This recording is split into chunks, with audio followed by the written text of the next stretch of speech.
오늘 할 얘기가 롱텀 케어에 대한 얘기예요. 몇 번을 앞에 우리가 언급을 했었고, 롱텀 케어는 간병인 보험이다. 아주 간단하게 말하면 얘기를 했었는데요. 사실은 문의가 많이 있었고, 더 알고 싶다. 그게 뭐냐 하는 얘기가 있었기 때문에, 지난 편은 우리가 아마 의료비에 대한 얘기를 많이 했어요. 그리고 미국의 의료보험 시스템 이런 얘기를 하다 보니까 롱텀 케어에 대해서 더 알고 싶다 하신 것 같아요. 그래서 전문 보험인이신 우리 선우의 선우보험 대표 안녕하세요. 이수기 언니께서 오늘 롱텀 케어 단단히 준비해 갖고 오셨는데요. 어쨌든 언니 이번 시간에는 롱텀 케어의 기본은 설명해 주셔야 될 것 같아요. 기본. 어디서부터 시작을 해야지. 이게 우리가 참 네. 어려운데 네. 언니 기본이라고 말하면 진짜 아무것도 모른다라는 걸 좀 전제해야 될 것 같아요. 왜 자꾸 그렇게 설명해달라는 댓글들이 있거든요. 쉽게 얘기하면 이제 롱텀 케어라고 얘기하면 못 들어보신 분도 사실은 많아요. 근데 제가 제일 많이 받는 질문은 뭐냐면 저는 의료보험이 있어요. 메디케어 갖고 있는데 그거 안 해주나요? 안 해주죠. 그러니까 기본적으로 의료보험, 오바마 케어나 메디케어나 이런 거는 내가 아팠을 때 병원에 가거나 닥터한테 가거나 그래서 약을 받거나 수술을 받거나 이래서 나을 수 있을 때 의료보험이 적용이 되고, 그 선을 넘어서 치료는 안 되는데 나는 스틸 불편하고 누구의 도움을 받아야만 산다. 이러면 이제 그때부터 롱텀 케어를 받아야 하는 거로 넘어가는 거예요. 근데 다행히도 그 롱텀 케어를 받는데 들어가는 비용을 지불을 해주는 보험이 있다는 거예요. 근데 그거를 이제 구입을 하셔야 되는데, 이거는 뭐 예전에 우리가 오바마, 지금도 마찬가지지만 헬스 인슈런스나 다 몸에 관한 보험은 어릴 때 나이가 적을 때 사면 살수록 싸잖아요. 롱텀 케어도 마찬가지. 그리고 건강할 때 사야지만 회사에서 받아주고. 그게 기본이에요. 그러면 롱텀 케어가 없으면 어떻게 되나? 그 이제 조이스가 한번 롱텀 케어 우리가 언급할 네. 때에 그런 얘기를 했는데, 다른 사람을 불편하게 하지 않는 보험이다. 그렇죠. 가족을 불편하지 않게 하는 보험이다. 그런 얘기를 했어요. 예를 들자면 이런 거예요. 이제 바로 어제 아침에 이제 제가 들은 따끈따끈한 스토리인데, 그 저희 같이 일하는 친구가 있는데, 그분의 이제 친척이 그 남편이랑 와이프랑 12살 차이가 나는 거예요. 근데 남편이 좀 많이 아프셨대요. 그래서 이제 그럼 어떻게 해? 와이프가 계속 돌봐줬겠죠. 그러니까요. 보험이 없으면 스파우스가 롱텀 케어입니다. 네. 근데 이제 롱텀으로 이렇게 간호를 하다가 지친 거예요. 그래갖고 이분이 캔서에 걸려고 돌아가셨어요. 뭐래 언니? 그러면 간호하시던 분이 간호하신 분이 먼저 돌아가신 거예요. 얼마 만에? 그런 경우는 되게 많이 봐. 굉장히 많아요. 많이 간호하시는 분이 먼저 병이 번아웃 나죠. 돼가지고 먼저 아프셔요. 한숨이 이제 나지. 네, 허즈번만 남았는데, 그 허즈번이 이제 장례식 딱 치르고 돌아오셨는데 약간 이게 행동도 이상하고 말도 이상한 거예요. 충격을 받으신 거구나. 그렇지. 템포러리면 좋겠는데 어. 템포러리 아니면 어떡하냐고 이제. 그렇지. 근데 이분이 그럼 알츠하이머 증상이 나온 거예요? 그렇죠. 음. 네. 그래서 이제 저희 같이 일하는 사람의 가족이니까 롱텀 케어 사라고 플래닝 하라고 몇 년 전부터 그렇게 권유를 했는데 괜찮다고. 진짜 보험회사에서 일하는 분이요? 분의 이제 가족이 있는. 그러니까 내 얘기. 네. 그분이 얘기를 했는데. 그리고 이제 또 한 케이스는 거의 같이 그러니까 없어요, 있어요, 그지? 없어요. 없는데 엄청나게 그 프로그를 하는 사람인 거예요. 그러니까 점심을 맨날 맥도날드만 먹는데요. 편리하고 싸고 이렇다고 그래서 돈은 있어요? 돈은 많은데 치크필레도 좀 먹지.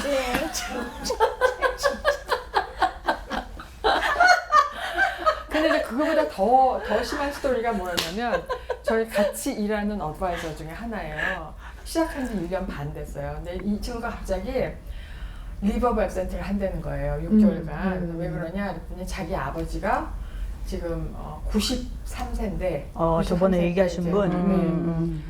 좀 멀리 살아서 다른 주에 살으세요. 근데 이분은 롱텀 케어 팔레스도 있으시대요. 아 있어요? 있는데 지난번에 말씀하실 네. 때 아예 없는 줄 알았어 우리. 그렇지, 있으셔요.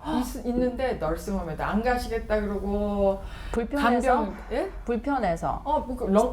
뭐 스트레인저들한테 나를 맡길 수 없다는 근데 거지. 그런 분들이 꽤 많으세요. 그런 사람 많아 한국 사람. 안 가겠다 그러고 그리고 뭐 간병인도 집에 안 드리겠다 그래서 꼼짝없이 아들이 셋이 가서. 있는데 타주에 있는 아들들이 번갈아서. 잡을 그만두고 또는 리버발센터를 하고 돌아가면서 이제 이렇게 아버지를 근데 언니 이건 돌보기로 좋은 하는 예가 거예요. 아니야. 왜냐하면 롱텀 케어가 있는데 안 쓰는 거잖아. 아 그렇긴 하지만 이제 그렇게 없으면 그러니까 혹은 마음을 있으나 마음을 있어도 안 가져야 쓰면 되는 이게 거지. 주변 사람들을 힘들게 한다 이 말이에요. 근데 이제 더 문제는 뭐냐? 또 와이프가 이 친구의 와이프가 자기 부모님을 방문을 한 거예요. 그랬더니 이 부모님들도 이상한 거야. 어머나. 그러니까 지금 부부간에 서로 나눠서 돌봐야 되는 네, 상황이에요. 완전 케이오스인 거예요. 지금. 생이별하게 생겼네. 네. 그리고 그러니까 주변 사람들을 너무너무 힘들게 하는 거죠. 그러니까 요거가 너무나 이해가 안 되는 거잖아요. 사놓고도 이해가 안 된 거잖아. 근데 그런 사람이 너무 많은 거예요. 그러니까 이게 그럼 왜 롱텀 케어를 드셨대? 그러니까 사람들이 필요하다 그러니까 들어놓고, 예. 근데 이제 롱텀 케어를 들면은 그런 일이 발생을 하면은 주로 앞으로 그러니까 바로 내가 이제 롱텀 케어가 필요하기 시작한 그 시점부터 3개월간이 웨링 피리어드예요. 예. 근데 이제 3개월간은 그러니까 전화를 하면은 3개월간 기다려야 된다 이렇게 얘기를 하겠죠. 그러면 사람들이 나 이거 커버 안 된대 이렇게 생각하는 사람도 있단 말이에요. 3개월 이후에는 그러니까 되는 펜딩 거죠. 프로세스인데 그거를 리젝트한 웨이팅 걸로 피리어드 생각한 마치 거야. 자동차 보험의 디덕터블처럼 이거는 내가 부담을 해야 되는. 디덕터블이야. 예. 진짜. 예. 디덕터블은 내가 부담을 그걸 해야 안 되는 내려고 하시는 거지. 그러면 안 되는 거야. 그안 내야 내면 돼. 시작을 못해. 내야지 시작을 할 수가 있어. 이제 언니 이제서 롱텀 케어는 어쨌든 우리가 나이가 들든 안 들든 다른 사람의 도움을 필요로 해서 살게 되는 순간에 보험이 그거를 지불해 준다는 의미잖아요. 네. 근데 대부분은 어떻게 생각하냐면 가족이 있는데 이게 제일 많은 것 같아요. 그리고 두 번째는 나 메디케어도 있고 언니가 아까 말한 것처럼 심지어 이제 난 메디케이드가 다 해줄 거야 뭐 이런 얘기를 하신단 말이에요. 그래서 제가 그럼 도대체 롱텀 케어가 얼마를 우리가 커버해 주는 것이냐, 그러니까 도대체 롱텀 케어가 없으면 돈을 얼마를 내는 것이냐, 그거에 대해서 사람들이 좀 알아야 이게 이거 보험으로 커버해야 되는구나 이게 알게 될 것 같단 말이에요. 그러니까 롱텀 케어 팔레스로 커버가 되는 종목이 뭐 반드시 널싱홈만 가야 되는 것도 아니고 반드시 뭐 케어기버를 집으로 불러야 되는 것만도 아니고 그러니까 여러 종류가 이제 여러 캐러고리가 있는데 가장 심할 경우에 널싱홈을 가는 거예요. 그거 있고 그 다음에 홈케어. 어시스트 리빙 센터가 되죠. 하나 껴 있고요. 그거는 뭐냐면 자기가 그래도 웬만큼 화장실 정도는 갈 수 있고 움직일 수 있을 때 누군가 도움을 받아서 그거 같이 사는 거예요. 어시스트 그러니까 리빙. 널싱홈보다는 리스트릭션이 적다. 적죠. 그런 네. 느낌이죠. 그리고 또 데이케어도 갈 수 있고 어덜트 데이케어도 갈 수 있고 그리고 간병인도 쓸 수가 있는 거예요. 그래서 코스트가 널싱홈이 가장 비싸겠죠. 그렇죠. 널싱홈을 한국말로 하면 양로원이에요. 그렇죠. 네. 네. 양로원. 양로원은 이제 거기 가서 살아야 되는 거죠. 그렇지, 사는 그리고 거지. 널스나 닥터들이 상주하고 약도 주고 거기서 또 필요하면 뭐 그러니까 거의 활동을 못 하고 또 뭐 치매에 심하게 걸리거나 이런 분들은 이제 널싱홈으로 많이 가시죠. 근데 치매 중에서도 경증이신 분들은 어시스트 리빙 센터도 많이 가시더라고요. 그래서 코스트가 널싱홈 같은 경우는 지금 조지아의 경우에 한 달에 현재로 그러니까 2인 공용으로 쓰는 그런 방에 들어가시면 한 7,500불? 그러니까. 네. 맞아요. 지금 현재로. 근데 2022년. 2인 룸에 가면 모르는 분하고 같이 써야 되는 거죠. 그렇지. 네. 그럼 중간에 독방을 커튼으로, 쓰면 더 중간에 비싸죠. 커튼으로 독방을 돼 있어. 쓰면 더 비싸죠. 더 비싸죠. 네.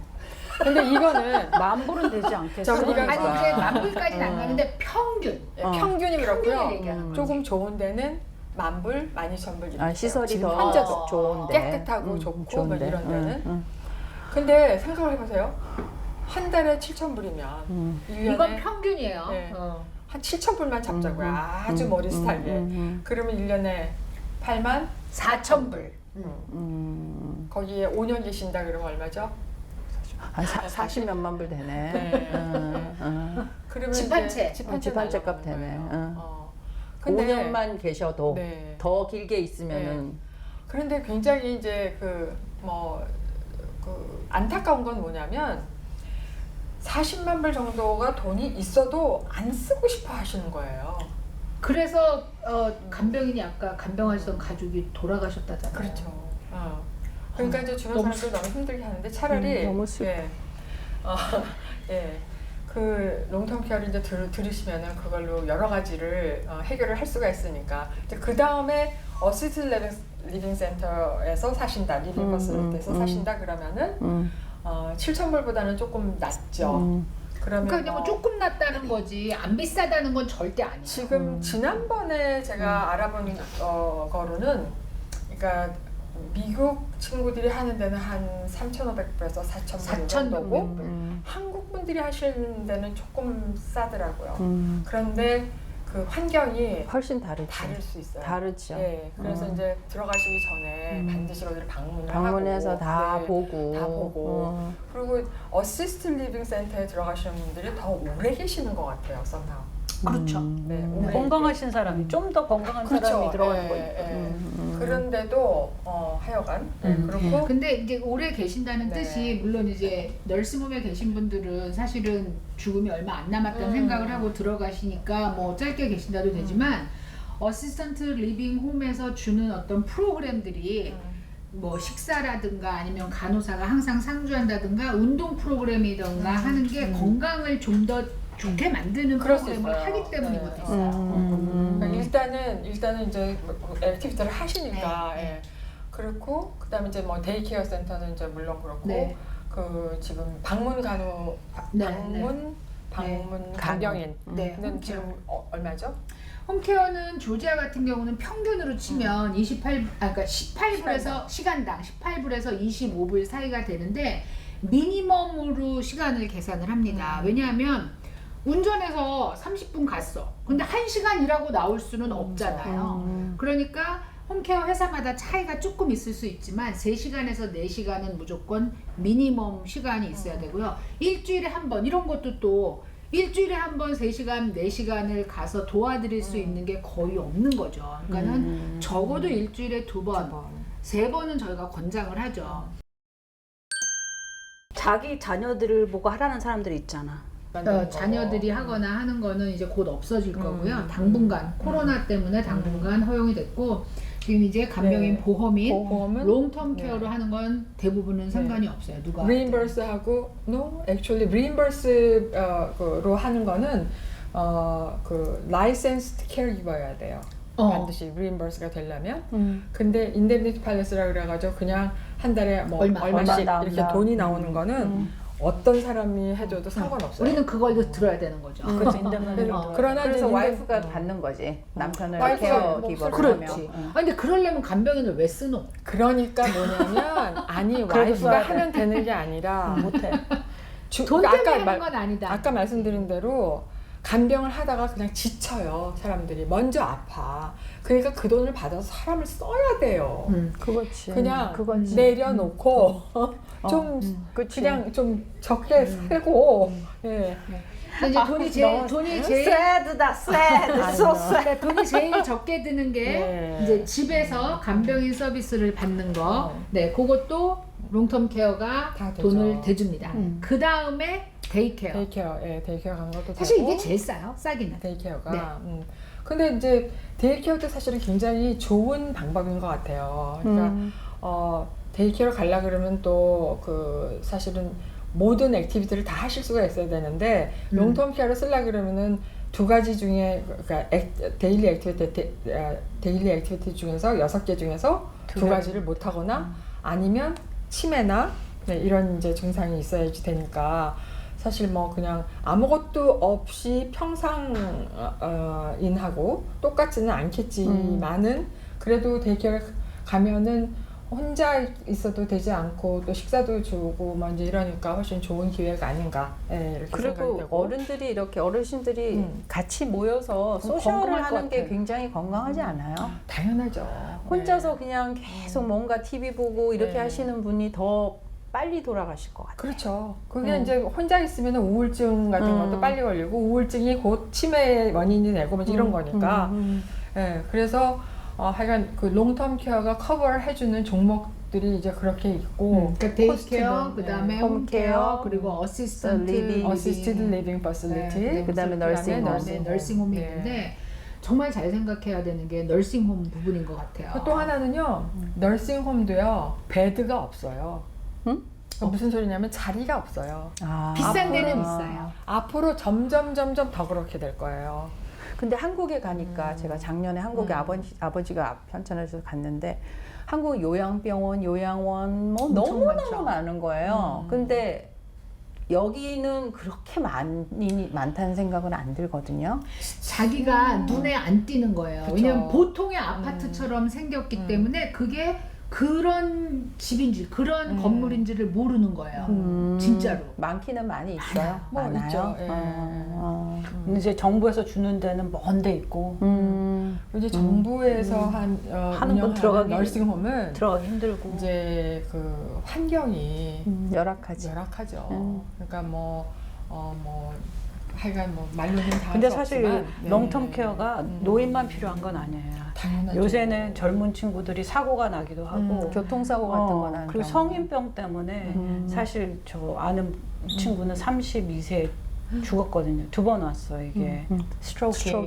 근데 첫 번 와서는 널싱홈에 갔었어야 된단 말이에요. 근데 세컨 타임 와서 갔거든요. 그러니까 이게 다 나이 든 사람한테만 적용되는 건 아니다. 아니야. 맞아요. 네. 네. 그 롱텀 케어를 사실 들어야 하는 가장 적절한 에이지는 보통 한 54에서 65살 사이라고 얘기를 많이 해요. 네, 그래, 왜냐면 그 나이가 필요성을 많이 느끼고 그리고 65살 전에 해야지 좀 아무래도 저렴한 가격으로 보험금을 받을 수가 있고. 저는 그 나이가 좀 늦다는 생각이 드는데. 그런데 우리는 이걸 많이 알고 있는 사람들이라서 그렇게 생각하는 저도 그 거지. 생각해봤는데 이건 40대 정도에 들어야 되지 않을까 근데 생각이 이제 건강할 때도 사실 50, 젊을수록 좋지. 그쵸. 50이 되기 전에는 필요성을 잘 못 느끼고 내가 롱텀 케어를 왜 들어 이제 이렇게 하거든요. 그럴 경우에는 라이프 인슈런스를 들면서 거기다가 뭐 라이더라든지 아니면 하이브리드로 그냥 껴서 텀이라도 그런 거를 해놓으면 just in case. 예.